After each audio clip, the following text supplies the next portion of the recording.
رمضان المبارک وہ مقدس مہینہ ہے۔ حضرت سلمان فارسی رضی اللہ تعالیٰ عنہ بیان فرماتے ہیں کہ اس ماہ مبارک کے آنے سے پہلے اللہ کے پیارے حبیب صلی اللہ تعالیٰ علیہ وسلم نے اس کی شان میں خطبہ ارشاد فرمایا۔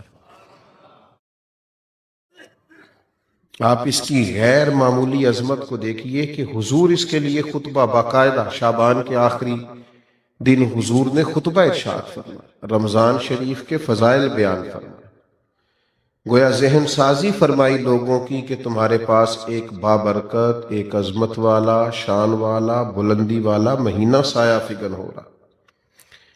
آپ دیکھیے یہ وہ ماہ نور ہے جس کا نام اللہ نے قرآن مجید میں بیان فرمایا، شہر رمضان الذی انزل فیہ القرآن، فرمایا رمضان کا وہ مہینہ ہے جس میں ہم نے قرآن مجید کو نازل فرمایا۔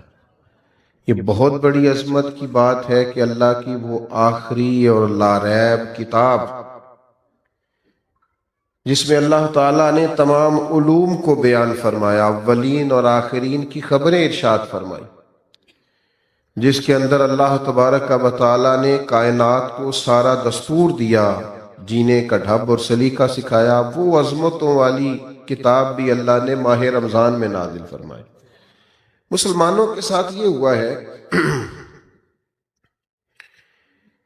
کہ جن چیزوں سے ان کی بہت شناسائی ہو گئی ہے اور جن کی فضیلتیں عام بیان کی جاتی ہیں اور ہر سال ہی عنوان رہتی ہیں، وہ محسوس کرتے ہیں یہ بات تو پچھلے سال بھی مولانا نے بتائی تھی، یہ تو پچھلے سال بھی ہمارے سامنے بیان ہوا تھا۔ یاد رکھیے گا جس چیز کو بار بار بیان کیا جاتا ہے یہ بھی علامت ہوتی ہے کہ وہ کوئی بہت بڑی چیز ہے، جس کا بار بار تذکرہ کیا جائے وہ بھی اس بات کی علامت ہے کوئی بہت عظمتوں والی چیز ہے۔ دیکھیے کسی جگہ سے کسی شخص کو پرافٹ ملتا ہو، نفع آتا ہو تو لوگ دوڑ کے نہیں جاتے، بلکہ ہمارے ملک میں تو رواج ہے کہ کوئی ایک کاروبار چل جائے سارے وہی شروع کر لیتے ہیں۔ یہ کچھ سال پہلے نا سی این جی اسٹیشن وہ چل گئے تھے تو کلومیٹر کے فاصلے پہ سی این جی اسٹیشن کھول گئے تھے۔ کوئی ایک کام چل جائے، پتہ چل جائے اس میں نفع ہے تو سارے شروع نہیں کر لیتے۔ بھائی اگر کسی شخص کو پتہ چلے کہ فلاں چیز کے اندر بڑا نفع ہے، بڑی برکت ہے، سارے وہی سٹارٹ کر لیتے ہیں۔ تو اگر کسی کو پتہ چل جائے نا کبھی کہ رمضان میں کتنی برکت ہے تو یہ میں نہیں کہتا، یہ ذرا نبی رحمت علیہ السلام کا ارشاد سنیے گا اور ذرا اسے سمجھیے گا، اس پر غور کیجیے۔ یعنی رمضان کی ساری فضیلتیں حضور نے خود بیان فرمائی، یہ بھی بیان فرمایا کہ رمضان میں اللہ نفل کا ثواب فرض کے برابر دیتا ہے اور فرض کا ثواب 70 گنا بڑھا دیتا ہے۔ نبی پاک علیہ السلام نے یہ بھی فرمایا کہ جو ایمان اور احتساب کی نیت سے اس ماہ مبارک میں قیام کرے گا اس کو اللہ تعالیٰ بڑی فضیلت دے گا کہ اس کے پچھلے سارے گناہ معاف کر دیے جائیں گے۔ یہ ساری شانیں بیان کرنے کے بعد جو ایک جملہ حضور نے ہمارے ذہنوں میں چھوڑا ہے نا، جو ایک بات، اس کو سمجھیں، اس پر غور کریں۔ ساری عظمتیں بیان کرنے کے بعد محبوب فرماتے ہیں اگر تمہیں پتہ چل جائے نا، یعنی تمہیں بتا دیا ہے، سمجھا دیا ہے، لیکن ابھی بھی اس کی اتنی عظمتیں، اتنی بلندیاں، اتنی رفتیں ہیں کہ اگر تمہیں پتہ چل جائے رمضان میں آ کر برکت ہے کتنی، عظمت ہے کتنی، اگر تمہیں پتہ چل جائے تو فرمایا تمہارا دل چاہے گا کہ سارا سال رمضان ہی رہے، کوئی اور مہینہ آئے نہ۔ صرف یہ آپ اس بات کو سمجھیں۔ ہمارے ہاں نا ایک تو فضیلت روز سنتے ہیں تو کچھ بعض اوقات اللہ معاف کرے کمزوری آ جاتی ہے، دوسرا یہ کہ چونکہ ہر چیز کمرشل ہو گئی ہے، ہر چیز، تو رمضان میں بھی لوگ دیکھتے ہیں کہ کون سا نیا کاروبار کس طرح چلانا ہے اور کون سی چیز کتنی مہنگی کرنی ہے اور کس معاملے میں اب ذرا ہم نے تھوڑی سی تیزی دکھانی ہے۔ خدا کے بندو یہ تو عبادت کا مہینہ ہے، تو اللہ کو راضی کرنے کا مہینہ ہے۔ آپ یہاں بھی دیکھ رہے ہیں کہ اب مثلا کون سی چیز زیادہ بکے گی تو وہ میں پہلے سے سٹارٹ کر لوں گا تو کیا بنے گا، اور رمضان میں وہ میں کیسے بیچ سکتا ہوں اور کیا خرید سکتا ہوں۔ جہاں آسانی کرنی چاہیے تھی وہاں بھی لوگ سمجھ سے بالا تر کام کرنا شروع کر دیتے. تو اس ماہ مقدس میں، اس ماہ نور و سرور میں تو زیادہ سے زیادہ عبادت کرنی تھی اور اللہ کے بندوں کو آسانی دینی تھی، لیکن لوگ توجہ ہی نہیں کرتے، غور ہی نہیں کرتے. تیسری بات جو اس ماہ مقدس میں ہمیں بڑی سمجھنی چاہیے، ایک تو فضائل پر غور کرنا چاہیے، دوسرا اس کو کسی صورت بھی کمرشل نہیں بنانا چاہیے کہ اب بھلا میں اس میں کیا کما سکتا ہوں، کیا لے سکتا ہوں، کیا پرافٹ آ سکتا ہے. یہ معاملہ تھوڑا سا نا تکلیف کا باعث بنتا ہے. بعض اوقات آزمائش ہوتی ہے کہ یار ہم ہر چیز کو ہی اب اس طرح کا بنا لیں گے. تیسری بات بنیادی رمضان شریف میں جس سے پالا پڑتا ہے اور جو سمجھنے کے لائق ہے، رمضان میں آخرت کی تیاری کرنا زیادہ ضروری ہے.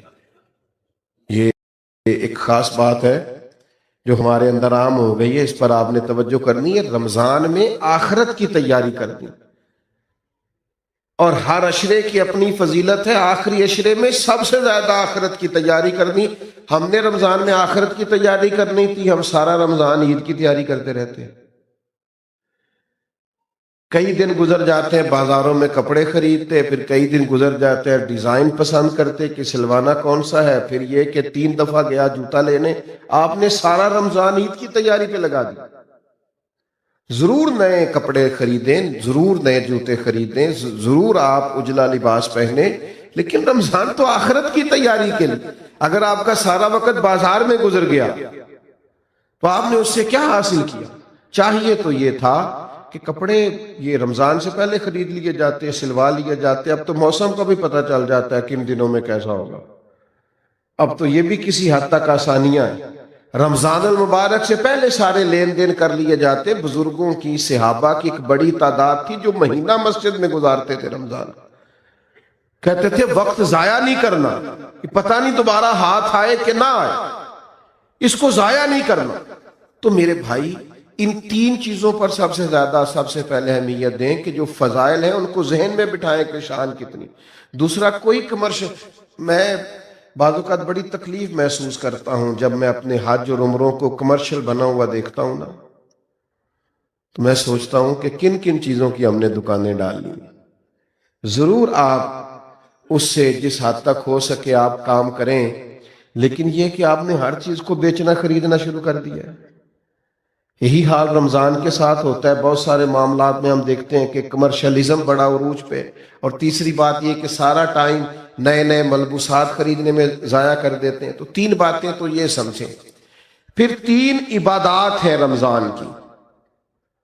پہلے تو روزہ رکھنا، اور روزہ اس طرح رکھنا ہے کہ روزہ صرف پیٹ کا نہ ہو، تھوڑا زبان کا بھی ہو. حضور نے فرمایا تم سے کوئی لڑنا جھگڑنا چاہے تو اسے کہہ دو میں نے روزہ رکھا ہوا ہے.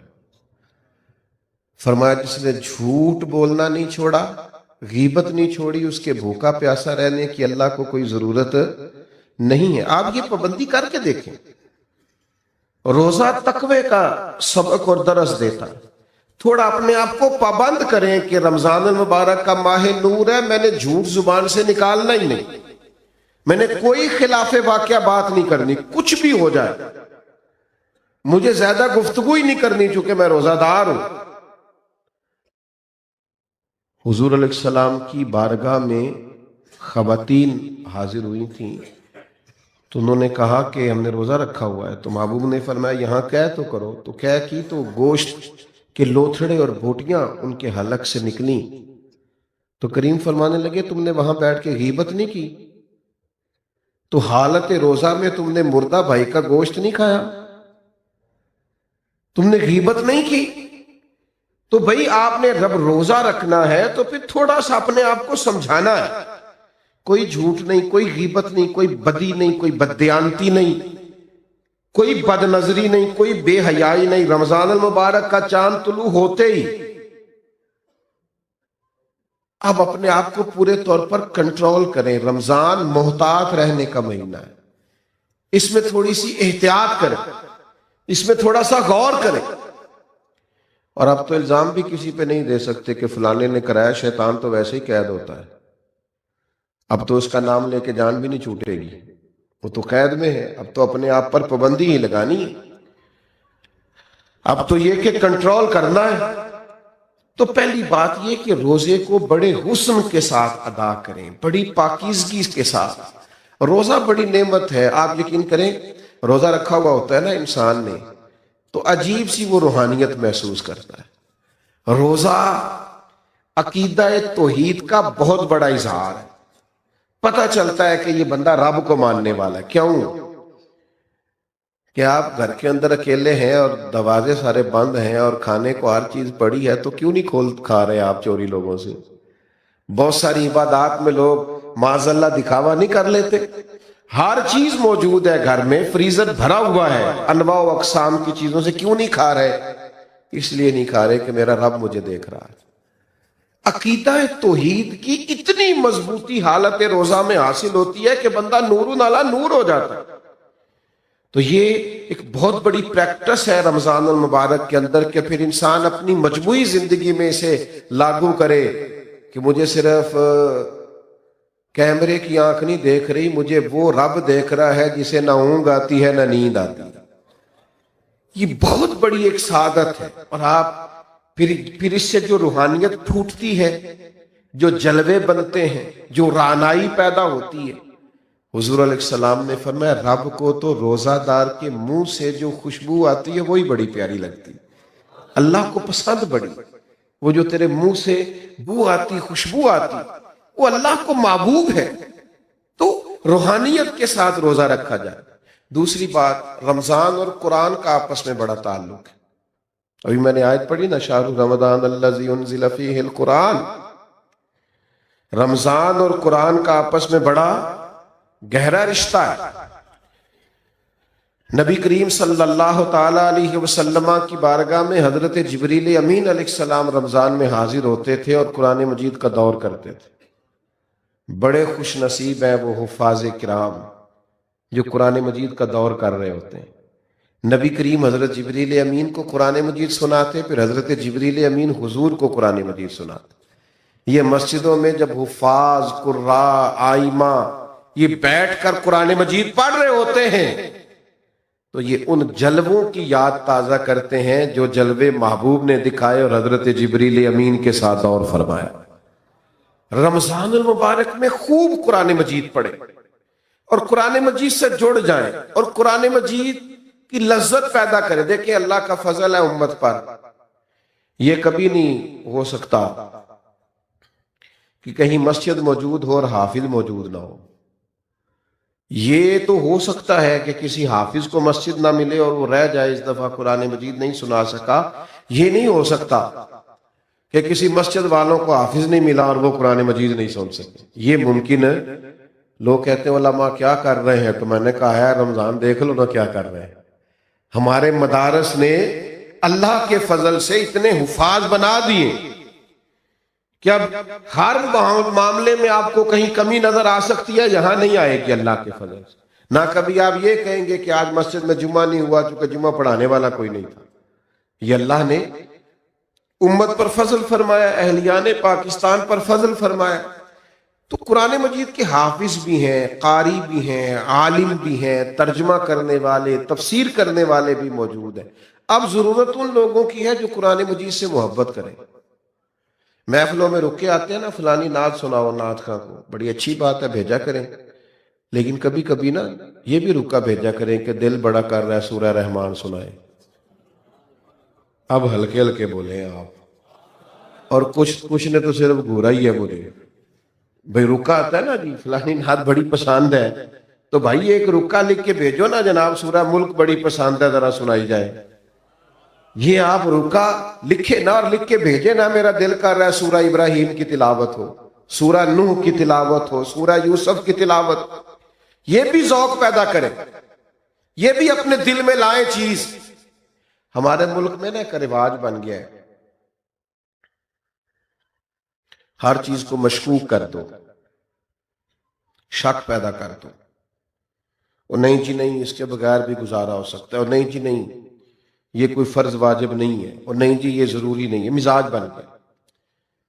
اور پھر اس طرح کے لوگ چونکہ انوکھی بات کرتے ہیں، یہ ہٹ کے بات کرتے ہیں تو دل کو بڑی اچھی لگتی ہے، نفس بڑی جلدی قبول کرتا ہے. لوگ کہتے ہیں وہ فلاں مولانا اتنا پڑھا لکھا ہے، وہ کہہ رہا تھا کہ کوئی ضروری نہیں. کچھ سالوں سے نا ہمارے ملک میں تراویح کے خلاف بھی بڑا پراپوگنڈا ہوتا ہے اور بڑا جم کے ہوتا ہے. وہ جی فرض نہیں، جی واجب نہیں. کس نے کہا ہے کہ فرض واجب ہے؟ لیکن سنت تو ہے نا، عبادت تو ہے نا. کیا جناب فاروق اعظم رضی اللہ تعالیٰ عنہ نے باقاعدہ جماعت نہیں کروائی؟ کیا نبی کریم علیہ السلام نے خود تشریف لا کر کے تراویح کی نماز نہیں پڑھائی؟ ہر چیز کو مشکوک بنا دینا.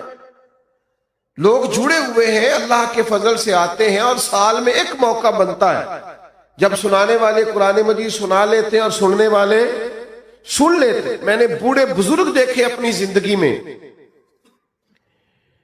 کہ ان کو دعوت دے رہا ہے کچھ شخص اور کہہ رہا ہے آج افطار میرے ساتھ کر لیں، تو وہ کہنے لگے یار میں نے نا قرآن مجید اپنی مسجد میں سننا شروع کیا ہوا ہے اور میرا آج 23واں پارہ میرا دل نہیں کر رہا، تو میں ذرا مکمل کر لوں، 27 پہ ختم ہو جائے گا تو پھر میں آ جاؤں گا. یار کتنا مزہ آتا ہے یہ باتیں سن کے، کتنا ذائقہ آتا ہے کہ قرآن مجید سے بندہ جڑا ہوا ہے، اس کی ترتیب چل رہی ہے. اور اب تو میں ایسے دوستوں کو بھی جانتا ہوں کہ جو رات کو وہ ترجمے کے ساتھ ایک پارہ دیکھتے ہیں جو انہوں نے اگلی رات سننا ہوتا ہے، وہ دن بھر کہیں اس کا مطالعہ کرتے رہتے ہیں کہ پھر کچھ نہ کچھ شناسائی ہو جائے گی، رات کو سنیں گے تو مزہ دوبالا ہو جائے گا. تو لوگ قرآن مجید سے جڑے ہیں، اللہ کے کلام سے جڑے ہیں، قرآن پاک سے جڑے ہیں، اور آپ یہ ہے کہ مشورے دے رہے ہیں گھر بیٹھ کے کہ کوئی ضروری نہیں. کس نے کہا ہے ضروری ہے؟ لیکن کیا تم نے وہ محبوب کی حدیث نہیں سنی، نہیں پڑھی کہ محبوب علیہ السلام نے فرمایا رمضان اور قرآن دونوں اللہ کی بارگاہ میں بندے کی سفارش کریں گے. رمضان کہے گا اللہ میں نے اسے دن بھر کھانے سے روکے رکھا، اور قرآن مجید کہے گا مالک یہ رات کو کھڑا ہو کے پڑھتا سنتا رہا. فرمایا رمضان اور قرآن کی سفارش سے اللہ بندے کی مغفرت فرما دے. قرآن مجید سے تعلق بنا ہے. اور یہ رات کا قیام ہے، آپ کی میں بات نہیں کرتا، میرا ویسے ہلکا سا تجربہ یہی ہے کہ مل کے جماعت کے ساتھ کام ہو جائے تو ہو جائے، تنہا ڈیوٹی لگائی جائے نا. کچھ دوست ایسے ہیں وہ تراویح جماعت سے پڑھ لیں تو پڑھ لیں، رہ جائیں تو سستی ہو جاتی. صحیح کہہ رہا ہوں؟ یہ اہتمام کے ساتھ ہو جائے تو ہو جائے، ورنہ بہت ساری جگہوں پہ سستی رہ جاتی. تو رات کے قیام کا اہتمام کریں. نبی پاک علیہ الصلوۃ والسلام نے فرمایا جس شخص نے رمضان المبارک میں احتساب کی نیت کے ساتھ قیام کیا اور ایمان کے ساتھ قیام کیا، اللہ اس کے پچھلے سارے گناہ معاف فرما دے. اور ایک اور چھوٹا سا مشورہ بھی آپ کو دینا ہے. آگے پیچھے تو بڑا مشکل ہوتا ہے سحری میں اٹھنا، تو رمضان میں تو اٹھنا ہی اٹھنا ہے نا. ایسا نہ کریں کہ جب صبح اٹھیں تو 10 منٹ پہلے اٹھیں، 4 رکعتیں تہجد کی بھی پڑھیں. اٹھنا تو ہے، تو کیا سعادت ہے. ایک روایت میں فرمایا کہ ہر نیکی پر تو ثواب ہوتا ہے نا. فرمایا جب نوجوان اٹھ کے سویرے تہجد پڑھتا ہے تو رب اسے دیکھ کے مسکراتا ہے جو اس کی شان کے لائق. کتنی عظمت کی بات. آپ صبح 10-15 منٹ پہلے اٹھے، 4 رکعتیں، 6 رکعتیں، 8 رکعتیں، 12 رکعتیں تہجد کی پڑھیں، اس کے بعد پھر آگے چلیں. تو ایک تو روزہ اہتمام سے، اور دوسرا قرآن مجید سے تعلق، نوافل سے تعلق. تھوڑا سا نا مطلب انسان وقت نکالے، عبادات میں رہے. سارا سال ہم خبریں سنتے ہیں ٹی وی پہ اور موبائل پہ، تو انقلاب آ گیا پھر خبریں سننے سے. اگر کوئی ملک تبصروں سے ٹھیک ہوتا نا تو سب سے پہلے پاکستان ٹھیک ہونا تھا. اس لیے کہ جتنے تبصرے ہمارے ملک میں ہوتے ہیں کسی اور جگہ بڑے تبصرے، ہر آدمی کی جیب میں موبائل ہے اور ہر بندہ ہی صحافی ہے، ہر ایک کے پاس یہ اندر کی خبر ہے اور سارے تبصرے کر رہے ہیں. میرے بھائی 1 مہینہ تبصرے رہنے دو، میری تو مانو تو خبریں بھی رہنے دو. آپ 1 مہینہ اپنے آپ کو قرآن مجید سے جوڑو. آپ کوشش کرو خوب توجہ کے ساتھ اللہ کی عبادت. اور ایک تیسری عبادت جو بڑی اہم ہے رمضان میں، اور وہ ہے اللہ کے راستے میں خرچ کرنا. خیرات کرنا، سخاوت کرنا. یہ سخاوت صرف امیر آدمی کی ڈیوٹی نہیں. غریب ذرا زیادہ غور سے سنیں کیا کہہ رہا ہوں. نبی پاک علیہ السلام نے فرمایا تم ایک کھجور اللہ کے راستے میں دیتے ہو نا، ایک کھجور. پھر سنو کیا عرض کر رہا ہوں. ایک کھجور تم اللہ کے راستے، کیا مثلا قیمت ہے آج ایک کھجور کی، اور ہمارے ہاں کیا حیثیت ہے.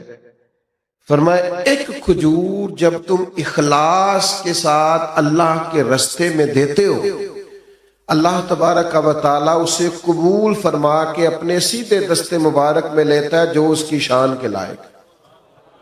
اور فرمایا تمہاری اس ایک کھجور کی اللہ نشو و نما کرتا ہے، اسے پالتا ہے، بڑا کرتا ہے. فرمایا وہ ایک کھجور اللہ تعالیٰ پہاڑ کے برابر کر دیتا ہے. اور ایک یہاں تو ایک کھجور کی بات ہے نا، ایک حدیث میں حضور نے فرمایا دوزخ سے بچ جاؤ چاہے کھجور کا ایک ٹکڑا صدقہ کر کے بچ جاؤ، لیکن دوزخ سے بچ جاؤ. کچھ خیرات، کچھ صدقات اس کا مزاج پیدا کرے. اور ہمیں تو دین نے یہاں تک کہا ہے، سخاوت یہاں سے شروع کرنے کا فرمایا کہ گوشت بناؤ تو شوربہ زیادہ کر لیا کرو، پڑوسیوں کو بھی شامل کر لو. نبی کریم علیہ السلام نے فرمایا شوربہ ذرا زیادہ کر لو اور پڑوسیوں کو شامل کر لو. کچھ لوگ سخاوت کا مزاج نہیں رکھتے، وہ کہتے ہیں میں خود بڑا غریب ہوں. او بھائی بانٹنے کا مزاج تو بنائے، اللہ عطا بھی کرے گا. 2 آدمیوں کا کھانا 3 آدمی کھا سکتے ہیں، 3 کا 4 آدمی کھا سکتے ہیں. ہم نے دیہاتوں میں وہ بزرگ بھی دیکھے جو صرف اپنی پکی ہوئی افطار لے کے مسجد میں چلے جاتے تھے، کہتے تھے شاید کو مسافر بھی آ جائے تو میں شامل کر لوں گا. صرف اپنے لیے جو افطار کا سامان تھا اسی کو ذرا بڑھا کے لے جاتے کہ مسجد میں جا کے کھولتا ہوں روزہ، شاید وہاں مجھے کوئی مسافر مل جائے. سخاوت مال سے ہوتی نہیں اگر بندے کا دل بڑا نہ ہو تو، صرف پیسوں سے نہیں ہوتی اگر ظرف بڑا نہ ہو تو. اور بندہ غنی ہمیشہ دل کا ہوتا ہے. کتب حدیث میں پورا باب ہے کہ بندہ دل کا غنی ہوتا ہے. اس لیے درویش نے کہا تھا مالاں والے سخی نہیں ہوندے تے سخیاں کول مال نہیں ہوندا. مالاں والے سخی نہیں ہوندے تے سخیاں کول مال نہیں ہوندا. ہاں ایتھے اوتھے دوویں جہانی سخی کنگال نہیں ہوندا. یہ مت سمجھنا پھر اس کے پاس ہوتا کچھ نہیں، وہ کرتا سخاوت ہے، پر کیا بات وہ کنگال نہیں ہو سکتا، ہر وقت اس کی جیب بھری رہتی. میرے بھائی خوب سخاوت کریں. نبی پاک علیہ السلام نے فرمایا کسی کو روزہ افطار کراؤ، جتنا ثواب اسے رکھنے کا ملے گا اتنا تمہیں افطار کرانے کا ملے گا. اور فرمایا یہ تو اس کے لیے بیان کیا جو صرف ایک گھونٹ پانی سے یا ایک کھجور سے افطار کرائے. جو پیٹ بھر کے کھلائے اس کا تو اجر وراء الورا. نبی پاک علیہ السلام کی سخاوت رمضان میں بڑھ جاتی. حضور قیدیوں کو رہا کرتے، بانٹتے، زیادہ سے زیادہ دیتے اللہ کے راستے. لیکن ہمارے ہاں سیاسی افطاریاں ہوتی ہیں. سیاسی یعنی اپنے اپنے تعلق والوں کو بلایا کسی وی آئی پی جگہ پہ اور وہاں جناب بہترین اچھے کھانے بوفے شوفے لگائے، تو جو غریب بیچارے جن کا حق بنتا تھا، جن کے لیے ضرورت، وہ مجھے بچے کہنے لگے ہم روز دسترخوان لگاتے ہیں، بڑے لمبے خرچے. تو میں نے کہا بتاؤ کبھی کوئی امیر بھی آ کے بیٹھا ہے تمہارے دسترخوان؟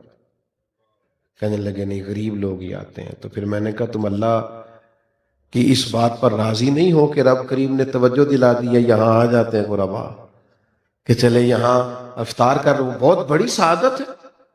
بہت سارے لوگ ایسے ہیں جن کو ضرورت ہوتی ہے، لیکن ہمارا مزاج یہ ہوتا ہے کہ ہم اس کو بھی نا رمضان کی افطاریاں بھی ان کو بھی دنیا داری بنا لیتے ہیں. ووٹ پکے کرنے کے لیے، تعلقات پکے کرنے کے لیے، گاہک اور سیلز مین پکے کرنے کے لیے، اسی میں اس کو بھی لگا دیتے ہیں. کچھ کام جنت پکی کرنے کے لیے بھی کر لینے چاہیے. وہ ایک درویش سکول چلاتے تھے نا،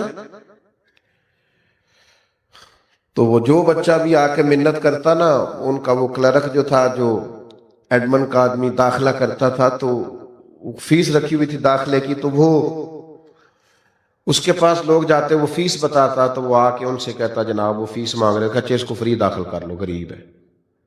2 بھی داخل کیے، 4 بھی کیے، 6 بھی کیے، وہ درجنوں روزانہ فری داخل ہونے لگے۔ تو وہ اس کا جو اس نے ملازم رکھا تھا کلرک، اٹھ کے آیا، کہنے لگا صاحب آپ سارے بچے فری داخل کر رہے ہیں، اس طرح کاروبار تو نہیں نہ چلتے، اس طرح کام تو نہیں نہ چلتے۔ تو اس نے کہا تمہیں کس نے کہا ہے میں کاروبار کر رہا ہوں؟ کہا پھر آپ کیا کر رہے ہیں؟ کہنے لگے میں اپنے جنازے کے بندے پکے کر رہا ہوں، میں اپنے جنازے کے،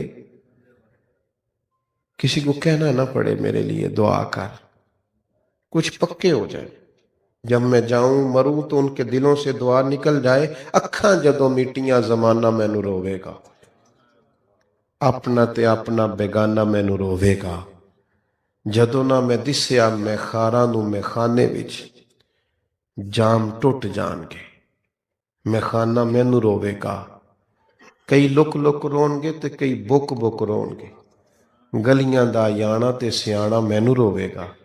او بھائی آپ کچھ ایسا تو کریں کہ کچھ جنت بھی پکی ہو، کچھ جنازے کے بندے بھی پکے ہوں۔ ساری دنی رمضان میں بھی افطار کرانے لگے تو وہی آپ نے پکے کر لیے اپنے ووٹر سپورٹر اور سیلز مین اور گاہک، کس چکر میں پڑ گئے؟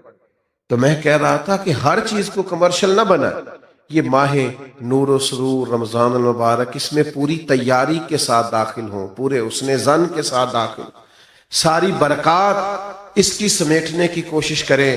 3 باتیں میں نے شروع میں نصیحت کی عرض کی، پھر 3 عبادات پہ زور دیا، اب 3 گزارشات کرنی ہے آپ سے، کر لوں جی؟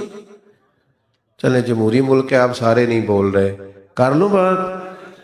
ایک تو رمضان میں غصہ نہیں کرنا،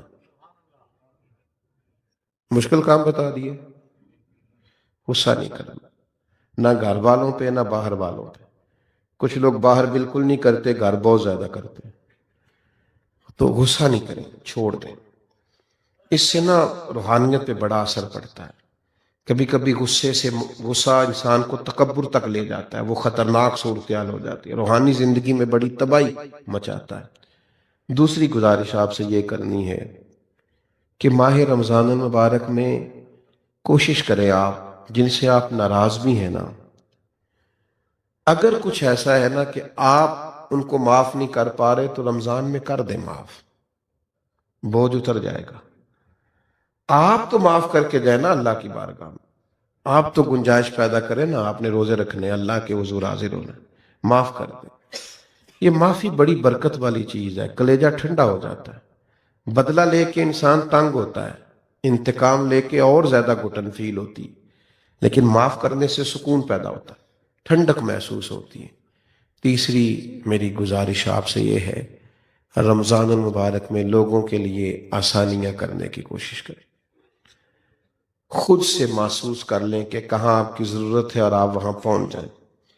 اگر آپ کہیں نماز پڑھنے کے لیے بھی جاتے ہیں تو ایثار کا مظاہرہ کریں، دوسروں کو گنجائش دے دیں، دوسروں کو موقع دے دیں۔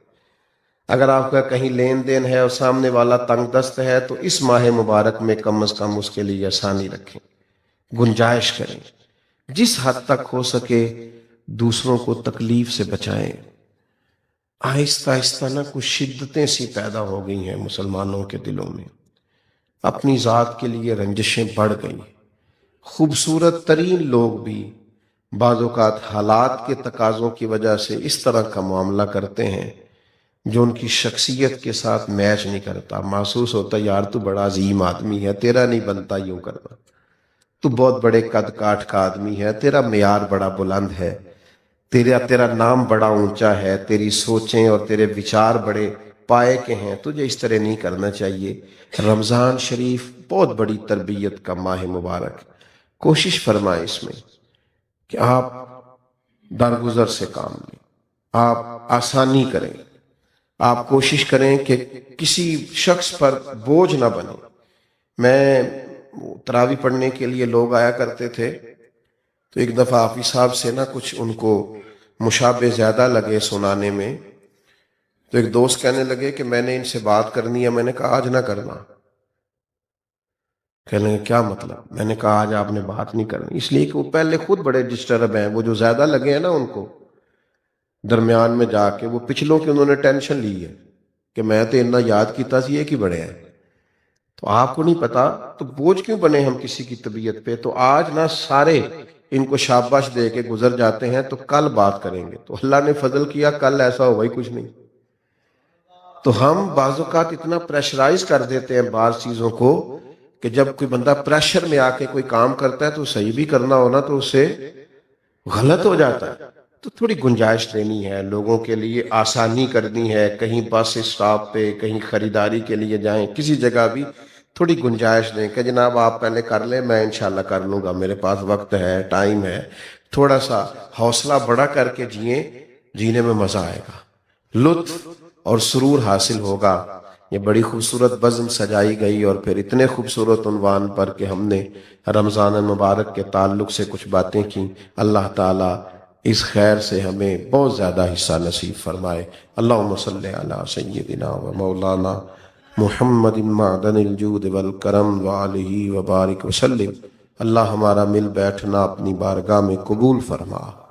اللہ تعالیٰ اس کی برکت سے ہمارے گناہوں کو معاف فرما دے، ہمارے گناہوں کو معاف فرما دے، ہماری غلطیوں سے درگزر فرما، ہمارے علم کو نافع فرما، ہمارے اعمال کو صالح فرما، اخلاص کی نعمت عطا فرما، للہیت عطا فرما، سجدوں کا ذوق عطا فرما، عبادتوں کا شوق عطا فرما، تلاوتوں کی لذت عطا فرما۔ اللہ تعالیٰ بیماروں کو شفا عطا کر دے، مقروضوں کو قرض کے بوجھ سے رہا کر دے، تنگ دستوں کے رزق میں وسعت پیدا فرما دے۔ کریم مالک، جن دوستوں نے یہ بزم سجائی ہے انہیں بہترین صلہ عطا فرما۔ قرب و جوار سے یا دور دراز سے جتنے بھی دوست تشریف لائے، اللہ تعالیٰ سب کو اپنی بارگاہ رحمت سے جزائے خیر عطا فرما، اجر عظیم عطا فرما، امت کی خیر فرما، عالم اسلام کی خیر فرما، پاکستان پر اپنا فضل فرما۔